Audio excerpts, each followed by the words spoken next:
to the Spheres of Spirit with Nancy Myers, aka the Lady of the Light. Nancy will discuss the everyday magic and wisdom of spirit which surrounds each of us, waiting to be discovered. She will share some of her remarkable orb photos, proving that our angels, guides, loved ones in spirit, and even pets surround us and guide us in our physical world.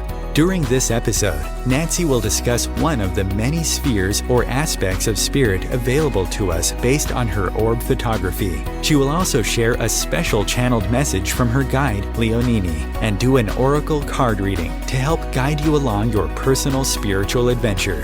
And now, here is your host, orb photographer, author, medium, and speaker, Nancy Myers.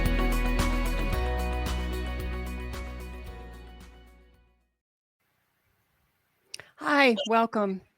So glad that you're sharing your time with us today. I am Nancy Myers, and I am just delighted to have a special guest today. I'd like everybody to meet my friend, Ani Williams. Hi, Ani. Hi, and thank you so much, Nancy. Oh, yeah, and my pleasure. I'm just delighted that you're here. You have so much to share with our audience. I want to tell you a little bit about Ani. Actually, I met Ani. Do you know, Ani, it's been 10 years since we first met in Scotland. 10 years. Yes. And Ani, we were on a tour. You were a co-leader of this tour in Scotland, and some amazing things happened on that tour, which I'm going to share in a little bit. But Ani is, she's an amazing harpist, internationally known. She has 24 albums, I read now. Something like that. Amazing. You founded Sangaya Sound Medicine. You're a practitioner, a lecturer, a sound alchemist. And sound alchemy is listed here that it's bioacoustics that you talk about also, which is mirroring the song of the stars in the human energy field. I love that. And for 30 years, you have presented seminars and trainings all over the world. So Ani comes in with a wealth of knowledge and experience.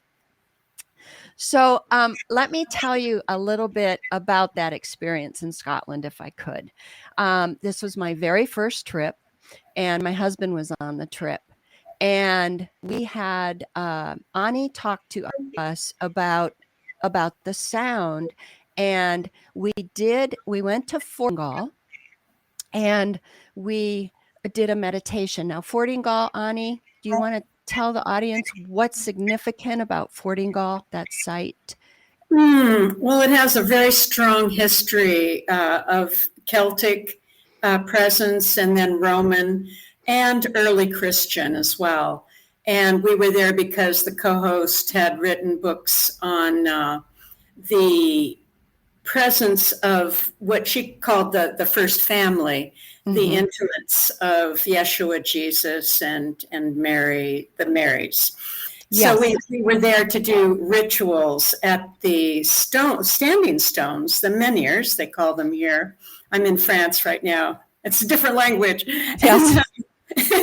And so we were doing some concentrated sound work at the stones in honor of that tradition that was practiced at that time by the Celts, Druids, and early Christians. Yes, it was. And it was in this beautiful glen. And I talk about this story in my first book, but I say I was with Ani, and Ani held up her harp. Do you remember that? And you let the wind play your harp.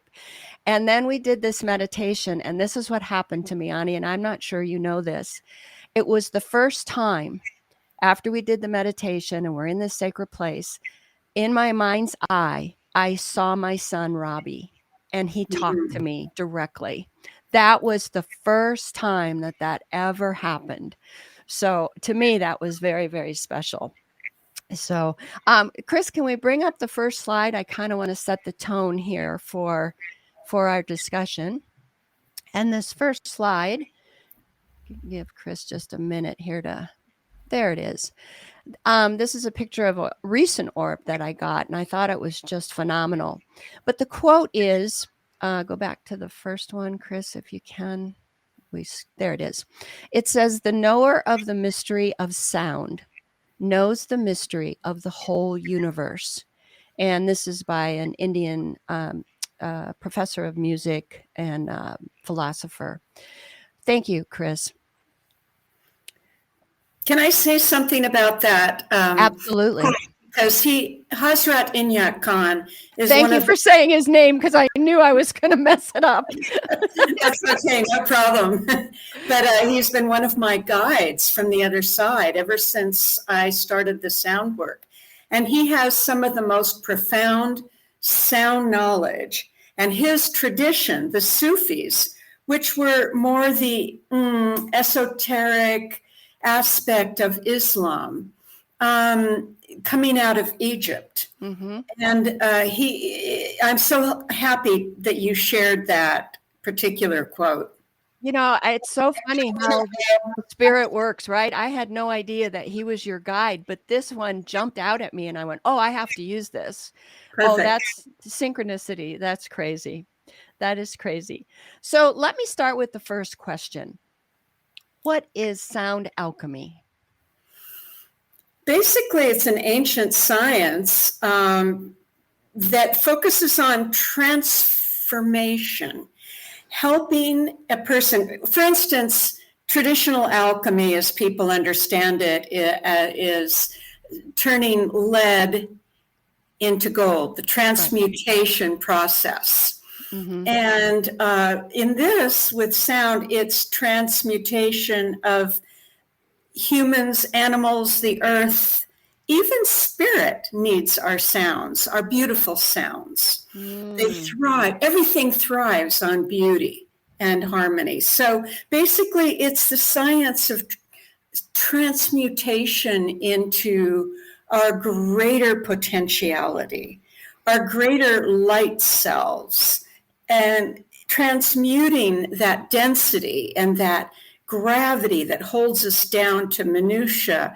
You know, so often I notice my days are filled with minutia, and it's like, oh, let me just go back to that music of creation, like Hazrat Inayat Khan speaks of. So it's basically helping people to find a way to transform.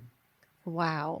Okay. You know, it's so interesting that you said even people in spirit need the music or spirit world. There's many stories of people who have had near-death experience. And one of the things that they describe is the music that they hear on the other side. Yeah. So yes, let me ask you this, and then I'll go into the sound as healing. How did you discover this, Ani? How did you get involved? Because we were talking briefly before the show, and you are one of the few people that I know that is such an expert and in this and trying to reteach it. So how did it come to you? Well, first of all, there are many of us on the planet doing this. Okay, well, I only know you. There are variations on the theme of sound transformation, sound healing, therapy, etc. Many, and many people are jumping on board every day, which is exciting. How I got into this was a very gradual spirit. I'm not one of those people that all of a sudden I woke up one day and knew what I was going to be when I grew up. You know, it took me kind of an organic, natural stages of development. And it started by being a sensitive child, I think, and being in nature. And I had feedback from my cousins, and I had forgotten this. I always was singing and dancing, they said. Oh. So it was part of my persona and my solace, let's say, you know, my healing growing up. And then sensitivity to nature and invisible realms, etc. Then I began a long period of working with indigenous cultures and realizing as I traveled the world and participated in different rituals with indigenous people from the Americas, from the Middle East, from the Celtic traditions, that there was a common thread that ran through all of these traditions. They all use sound to create altered states of consciousness. They used sound and dance movement coming into circles. It was always, forming a circle, coming into a unified field, and then using the sound to help create not only that unified field, but to lift the energy and actually open the portal between the dimensions. This is what shamans do with their drumming, or what ancient traditions always used with sacred music, to open the portal to other dimensions. And this was ancient knowledge passed down. I mean, they've known this, and we have lost it here in the West, right? I don't know what happened, but so as you progressed through that and discovered, I know that you've traveled to all these ancient sites and been there. Can you talk about what you discovered? Pick maybe 2 or 3, and what you discovered about sound in these ancient sites. Oh, there are so many stories, but just right off the top, what comes to mind. And I didn't finish really that other part that I studied with indigenous cultures. And go ahead. And then went on to study the science of sound with many different teachers. But when I started traveling, I started noticing, I always had a harp with me. Sometimes it was a very small harp that would fit in the suitcase. But on one occasion, and I think this was one of the first big teachings of the power of sound, I was in Egypt in 1987. And I had a small harp with a strap, and I was walking through the temple of Abydos, the temple dedicated to Osiris. And I was playing the harp and singing particular tones that just came to me intuitively. And as I walked through the hypostyle hall with all the pillars, I noticed that it felt, and it seemed like audibly that the walls were answering me. Now, of course, there's a strong resonant response in the temples, an echo effect. But actually, I felt like the stone came alive with the music, that it was always meant for music. And then I learned later that they were acoustically designed to amplify particular tones. And as I would walk through and make certain tones, there would be a different effect on my consciousness. Yes. And when I got to a particular chamber behind the hypostyle hall, still making simple tones with the harp, I entered an altered state, and it was so refined in that particular room that I could no longer even make any sound. Just being in the space with those reverberations was enough. So I learned that sound can put us through, and temples were designed to put us through into particular states of consciousness. Yes. And are they attuned, Ani, to, I hear about, is it the 437? No, what not is it? Not necessarily. Each space is attuned differently. And I think it's there is a perfection to the geometry in the 432 tuning. I will definitely agree with that. But as for what frequencies get people high, and what music and what temples are aligned with what scales, it's a big, complex answer. Each space is aligned differently. What they did find, though, is a lot of the megalithic sites, such as the Hypogeum at Malta. I've been there. Or the inner chamber at Newgrange. They were designed to resonate at about 110 or 111 hertz, which is an A tone in the 440 tuning. So this is what we have to look at, that it's not just a 432. Anyway, this frequency of 110 or 111 hertz, it's so close that you can't really tell the difference. unless you're with a machine. But anyway, that frequency related to a male chanting voice. So it was a frequency that the temple was designed to reverberate stronger and accentuate the chanting that was done in the chamber. Wow. But that's an example of what you asked. And you asked for a couple of memories. One other one that comes to mind is maybe in the 1990s, I had just arrived in Glastonbury, totally jet lagged with a girlfriend, and we were on a concert tour.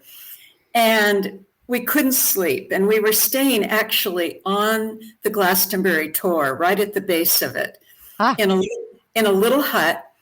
And we both saw these lights streaking back and forth. This is your kind of thing. Yeah. Yes, it is. Hundreds of lights streaking back and forth through the air. And it was like they were playing with us.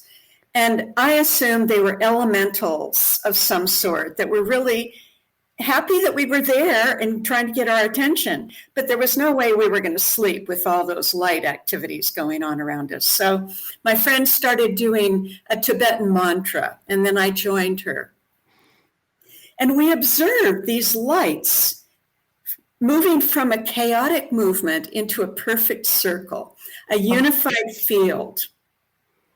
Totally calm and totally coherent. Organized and organized. Exactly. The sound and the mantra did that. So that was a big teaching. And it's not normal that I see all those subtle energies on the other dimensions. It's only once in a great while, but it was for a reason, to show me the power of sound, that it can reorganize our cells, our energy field, and the energy field of the planet, which really, really needs our songs right now. Yes. God, that's you just tied in so many. I just got back from England and I was at Glastonbury and the tour, and I just talked about it on my last show. But also the show before that, I talked about the language of the universe, which has been shown to me through the orbs, and it's the concentric circles, which on cymatics is kind of the sound of Om. That's how it organizes the sand that's sprinkled on that plate of the cymatic machine. As soon as you play Om, it goes right into, it organizes the energy, into that. Right. So, wow, that's great confirmation for me. Thank you so much. You're welcome. And of course, the Om is a part of almost every mantra. The Om syllable is one of the seed syllables making up the mantras in Sanskrit as well as Tibetan. So when we use those seed syllables, they're creation syllables. They're sounds that create states of being and organized matter. So yeah, what you said is absolutely true. So what we listen to, what we hear, it's so important to us, and people don't realize that. I like to listen to, like classical music, or because it's I don't know. To me, it's more balanced, And then if I compare it to like a more hectic or frenetic sound of rap or metal, or I can feel, if you're sensitive to that, you can feel it. It I don't know, it does funny things to me. But well, everyone, and when you hear those boom boom boxes in cars that have the turned up powerful bass, and when they go through a community, everything is affected. Yeah. Everything has to reverberate at that, and they don't realize that they're putting like sound, pollution out. Yeah. Yeah. And everybody's affected. And they did a study when we had the big shutdowns globally with the COVID thing. And they did studies of natural kingdoms. And they all thrived. Birds were singing more because there weren't so many trucks and noises and boom boxes going by. It really allowed nature to come into coherence and to thrive. Wow. because we had were the natural bird songs and Yeah. not so much traffic and noise. It's amazing when you get to a site where there's no man-made sounds and it's just silence, and it feels different. Um, Absolutely. yeah. That's an interesting study. I hadn't heard that, but it makes total sense. I quote Nikola Tesla a lot, and he kind of said, if you want to understand the universe, think in terms of sound, frequency, and vibration. Yeah. And so some of the sites that I've heard is they use that sound, frequency, and vibration. They had used it for healing. Do you have a story about someplace where you were that um, something happened, or you understood it a little bit better about how they knew about this sound healing? Oh my goodness. Well, it forms the basis of my work when I teach people about this. It's using specific frequencies to alter not only states of consciousness and coming into a coherent, harmonious field where the brain, mind, body are speaking together in balance. But also there are specific frequencies that have specific effects. For instance, every organ can respond to different frequencies. And so in my work, we use very specific frequencies for each person, depending on what they need. And this is discovered through the voice diagnostics. What they found is, and I think you were asking more for an experience, like an organic experience or something. Or anything that you've gleaned from that, from seeing Yeah. these. So I can remember a moment in I put out a series of sound meditations in 1994, and when they first came out, they were on cassettes, and now they're just MP3s. But that was then, and I was traveling in Mexico, and I was teaching and doing concerts and so forth. And I went to a particular office of a woman who was advertised to do massage. But when I arrived, I found out that she did sound therapy, light therapy, all sorts of things. And she started talking as she was interviewing me before the session about this young boy that had been exorcised, healed of entities.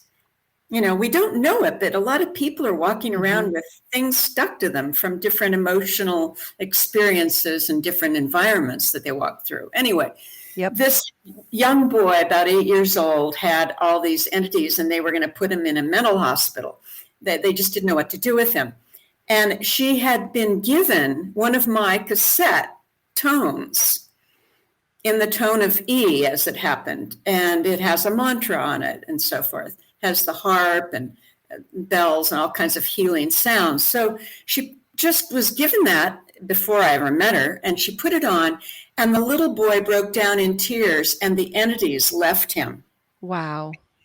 And that's a beautiful example of what pure sound and mantra and beautiful instruments, like you brought up classical music. I play the harp, so it was the harp and the vocals that were doing that.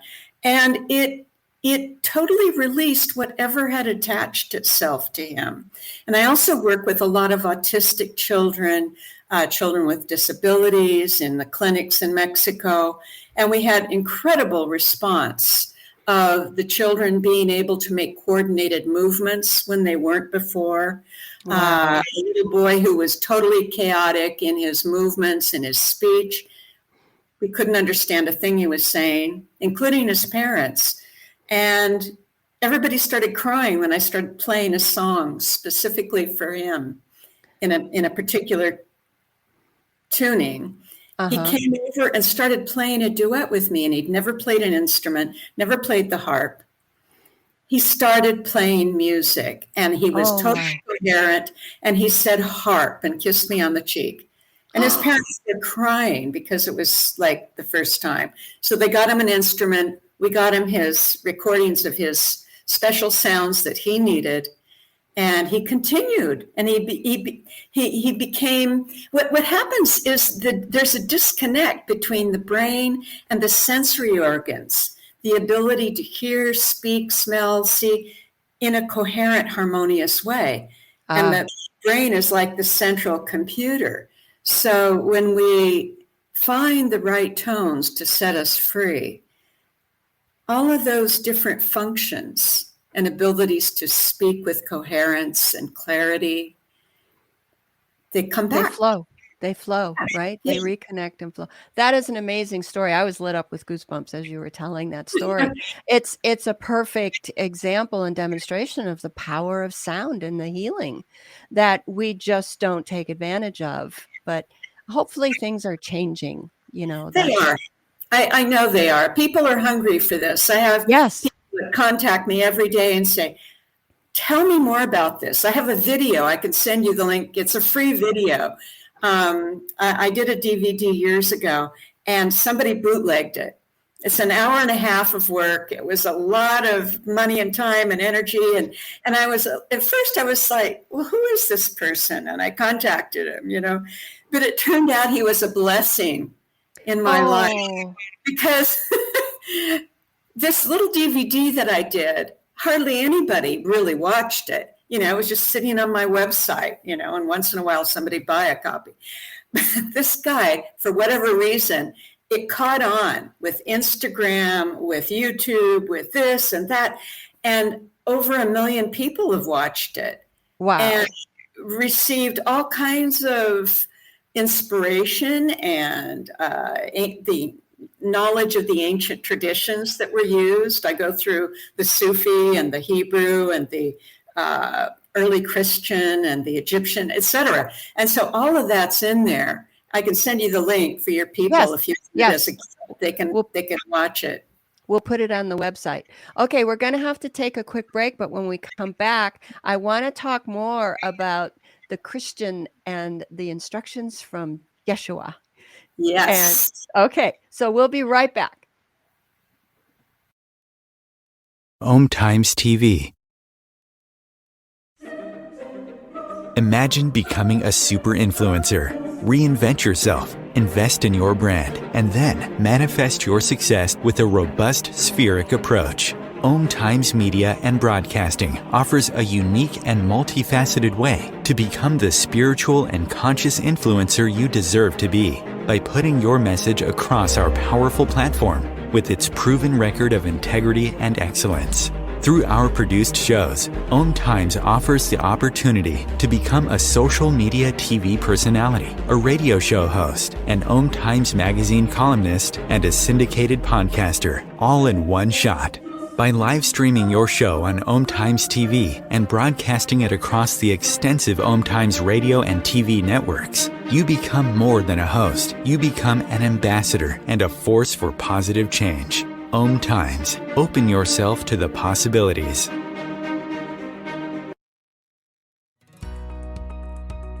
The story told in Entering the Light Fantastic, Discovering Life After Life Through Orbs, is about Nancy Meyer's spiritual and emotional rising from the devastating ashes of loss caused by the sudden and unexpected passing of her son Robbie.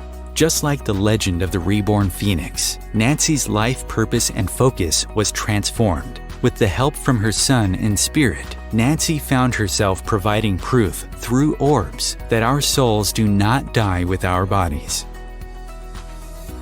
In her second book, Encircled by the Light Fantastic, A Deeper Journey into the Light with Orbs, Nancy continues chronicling her path of gaining spiritual knowledge and expanding acceptance of what is possible, while traveling to many sacred and ancient sites around the world.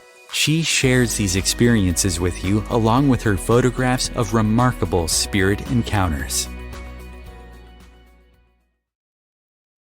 When I first saw a turtle, my heart was full. Now I'm anything but lonely. We had this deep connection, this heart connection. He just wants to be close to you and part of your life. Every day with Turtle is a perfect day. When I'm holding her, it makes me feel calmer. I think everything he does shows how much he loves us. When we adopt a shelter pet, We discover they're a little bit of a lot of things, but they're all pure Pure love. Love.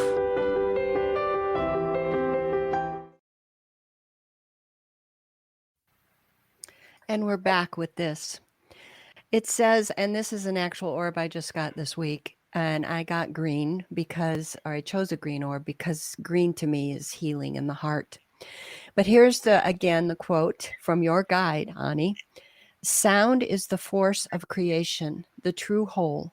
Music then becomes the voice of the great cosmic oneness, and therefore the optimal way to reach this final state of healing. Thank you, Chris. So this is a great lead-in for me, Ani, to talk about, because when I first met you, one of the first things that we talked about was making the sound of the vowels, a, e, o, u, right? Am I saying that correctly? And you told us, I remember, that, and if I'm messing this up, please correct me. This was Jesus's instructions to his disciples to reach him or to reach into the higher dimensions. Am I interpreting that correctly? And can you say where this came from and tell the audience the story of this? Yeah. So the vowel progression, because each progression of vowels creates a different effect.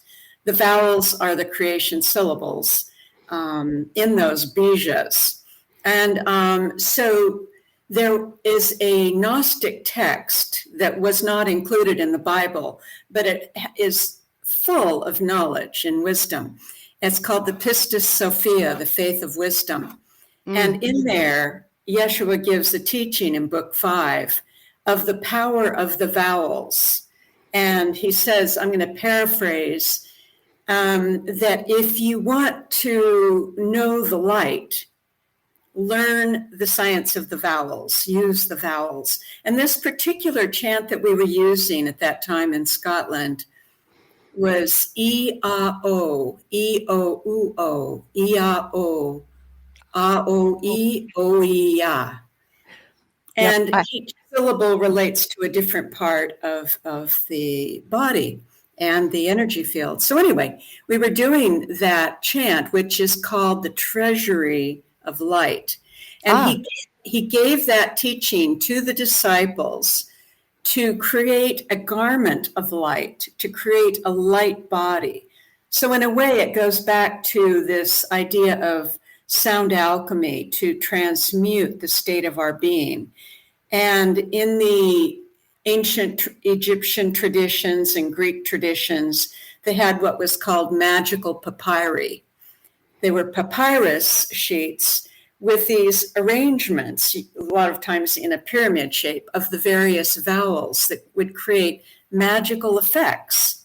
So we were doing the vowels in that special sacred place at the stones to create the light, basically, to weave a garment of light for everyone present. And, as you said, to open the gateway to the spirit world. It does. And it did. Yeah. Yeah. Wow. You know, I channel my guide and I have that chant written down and I open my meditation with that chant. I feel like it organizes me and gets me in the right space then to reach my higher self. So it's powerful.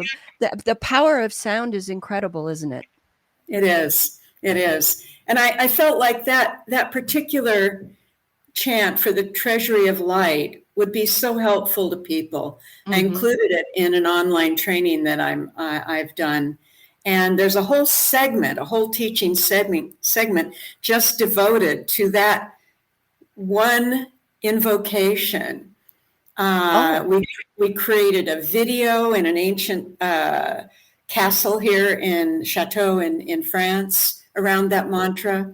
We incorporated a whole section of the teaching modules in the Sound Alchemy training, just devoted to that one mantra, because it does have a very important role for us today in creating light where there's darkness, or helping to dissolve fear. I know there's a lot going on in the world now, people are very distracted and sometimes very fearful and doubting what is our future. Especially young people have a lot of challenges now, a lot of unknowing, instability. How is our future Earth going to be if we're looking at? So these sound tools can not only help to disperse fear, doubt, illness, stress, etc., but they can help to create a clear mind and heart so that we can move forward to be procreative, to find solutions, to be creative as you have, in creating things that will inspire people. Yeah. And what I love about the younger generation is, yes, they have a lot of challenges, but they seem to be open to, okay, let's find a different solution. They're looking in new places. But I want to talk about your training course here, since you brought that up. I want to let everybody know I was blessed to be able to take training with Ani, and it was amazing. You learned so much, but you've put together something new. You touched on that. Do you want to talk about what's available for people that are interested? Right. Well, I've been bouncing around the world for about, it may be 40 years now, but about 30 doing the sound trainings and teaching people all over the world. And I am at a point now where I've retired from doing that. I did the last live training this last year. And so, or maybe it was a year ago. I think it was a year ago. Yeah. And I've put all of the information from those trainings over the years, plus a lot more that we were able to put into 37 different modules. They're teaching videos with live chanting, showing the examples of what that chanting can do, giving examples of the power of sound to open the dimensions, to transform. I have a lot of client testimonials and experiential. It's a very experiential thing for the person who does it. So we have a lot of chanting in the modules as well, because that was a part of the live trainings that everybody said, well, but we're going to miss this if you stop doing this live. So I put plenty of chanting into the program so that it's helpful for people when they're taking in a lot of information to just sit down and become integrated and synchronize the mind, body, spirit to take in even more information. We have to, we called it expand your bandwidth in the last training I did. We have to, it's like a radio station, and we have a particular bandwidth that we can purchase or, have coverage for. But now is the time to expand our bandwidth so that we can take in more information and be more effective and more productive in our output at this time, because it's so important. And mentioning the young people, I think they're already there. They're these young. I have more young people in their 20s and 30s coming to my trainings than any other age group. That's because awesome. They're already lit up. They already know this. Yeah. It's hopeful to me. I have so much hope watching these. I call them kids. It's like, you guys bring me hope for the future. But so I will have a link when this is posted about how to access this training. And is this something that you can do on your own schedule then, Ani? Absolutely. I know a lot of things are, okay, sign up today and get a discount, blah, blah, blah. I didn't want to do that heavy push thing. It's one big training. I'm not going to repeat putting another one together most likely ever. And it's at your own pace. You can sign up when you're ready. There's a whole price thing you can pay, in little segments. I want to make it available to more people, because not everybody has a lot of money or time. Right. So it's designed to do on your own time, at your own pace, to review as much as you need. So once you sign up, it's yours. And I'll send you the link. There's a whole big set of pages on my website that explains how it works. And what is your website called? It's just AniWilliams.com. That's easy. Okay. Okay. Yeah, we will put that. And it's the sound, the healing that occurs, the change that occurs. I know, because like I said, that was the first time that I saw my son in my mind's eye, and he talked to me. It's priceless, and how it makes you feel is just the stories you said about the little boy that was healed. It's priceless, and we've lost this. So I'm so glad that this is being offered to the world again. Thank you for doing that. So I want to talk a little bit. You said I can talk about how sacred music and chant creates orb plasma appearances and opens portals between the dimensions. So you mentioned the one at the tour. Have you been witness to any other events that you can share with us? Well, regarding orbs, I found, and I started noticing this in maybe the early 90s, that being in different sites, especially if it was a powerful site in nature, it could be a site in an ancient spring or a stone, or it could be in a temple. It didn't seem to matter.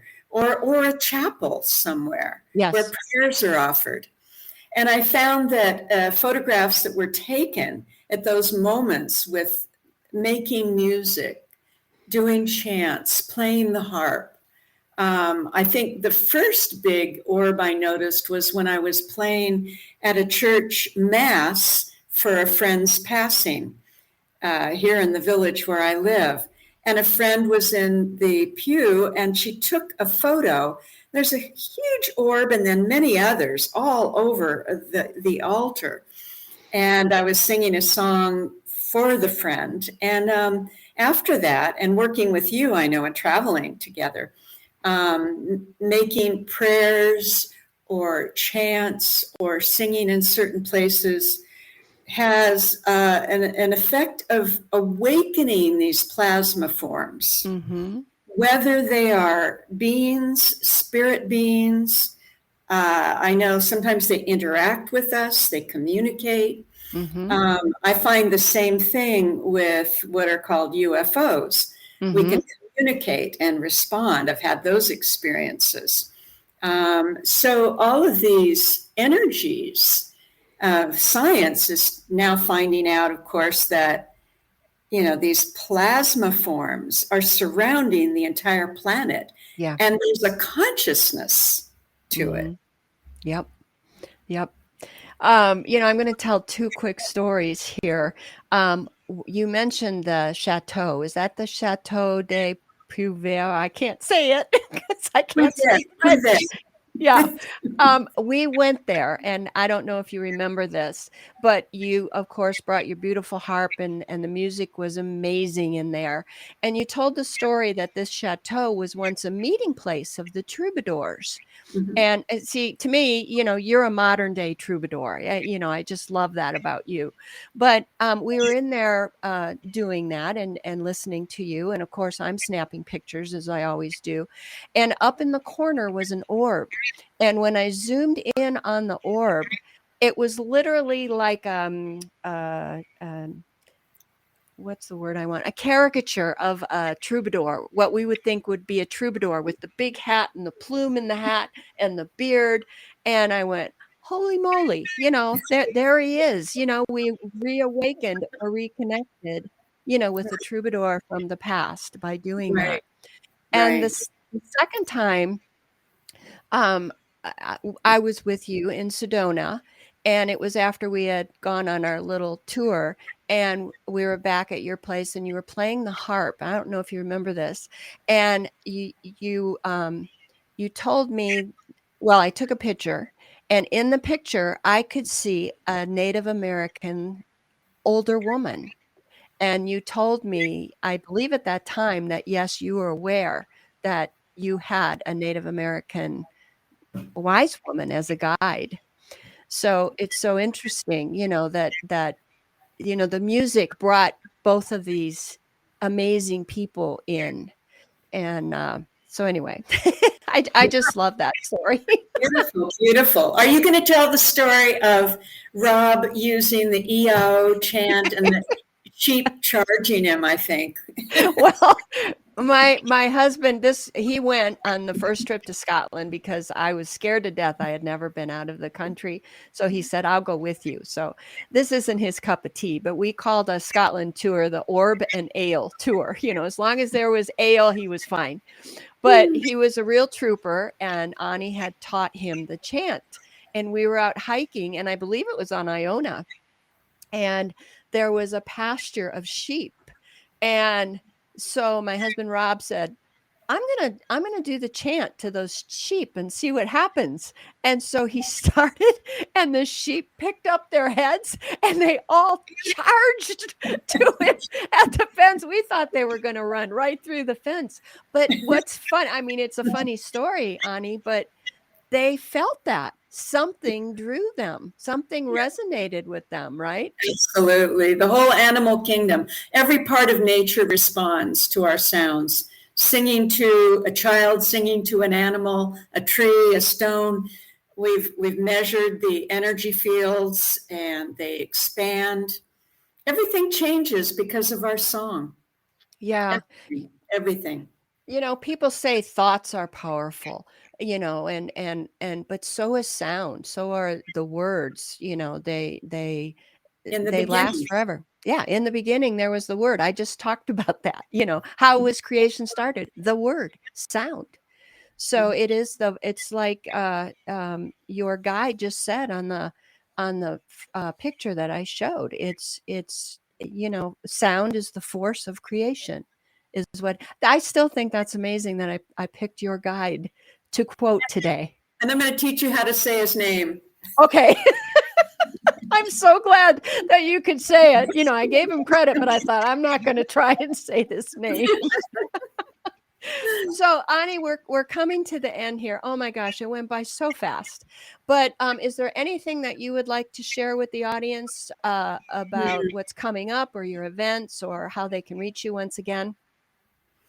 Well, we can put my contact on your show info, AniWilliams.com, and there's information on the music, articles on sound. I've written about the music of the stars and stones and all sorts of topics. It's a wealth of information. And I would just say for everyone, even if you've been told you can't carry a tune or you're tone deaf, do it anyway. Yeah. Do it anyway. Hum, sing, sigh. Even a sigh of release is a frequency that heals. It's really simple. It's activating and expressing the emotions with the voice naturally. Yeah. Humming for each new day. And your book. Now, I know you've been working on your book for a while, and I'm so looking forward to it. Any news on your upcoming book, a release date? Or I just got a publisher, and I have an editor, and the ball's rolling. I just have to complete all the editing, and we're working on all the maps and images. We're hoping for late February for the public, for the release. Well, please let me know, and I will let my audience know. I'm anticipating this book. Everybody, if you get a chance, you've got to read Ani's book. You will learn so much. So I will do that. Ani, I just love you. I thank you again for your time. We'll have to do this again. Yeah. Thank you, Nancy. Okay, take care. You too. Stay with me, audience. We're going to get a message here from Leonini. Isn't she wonderful? I call her my old hippie friend. We just feel like soul sisters here.